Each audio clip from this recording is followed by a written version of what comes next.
কোনো কিছু নিয়ে হয়তো খুব চেয়েছিলেন কিন্তু পাননি, প্রচন্ড মন খারাপ। হঠাৎ একদিন বুঝতে পারলেন আপনার চাওয়া জিনিসে আপনার জন্য বিরাট ক্ষতি লুকিয়েছিল, তাই হয়তো আপনার রব তা আপনাকে দান করেননি। তখন হয়তো রবের প্রতি কৃতজ্ঞতায় আপনার অন্তর নুয়ে আসবে। আপনার চোখ দুটো হয়তো আল্লাহর এমন নিয়ামত পেয়ে প্রশান্তির কান্নায় ভেঙে পড়বে এবং আপনি হয়তো সিজদায় অবনত হয়ে যাবেন রবের দরবারে। এভাবেই মহান আল্লাহ আমাদের সকল বিপদ থেকে উদ্ধার করেন, আর আমরা আমাদের চাওয়া জিনিস না পেলে কত অভিযোগ করা শুরু করে দিই। একটু কষ্টের মধ্যে হয়তো লুকিয়ে আছে মহান আল্লাহর অবশেষ নিয়ামত, যা হয়তো আমাদের অজানা।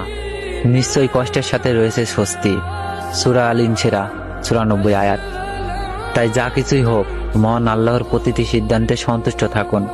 মন থেকে বলুন আলহামদুলিল্লাহ। মনে রাখবেন, মহান আল্লাহর উপর পূর্ণ ভরসা করলে তিনি আমাদের যা কিছু দান করবেন তাতেই কল্যাণ লুকিয়ে থাকবে। আলহামদুলিল্লাহ।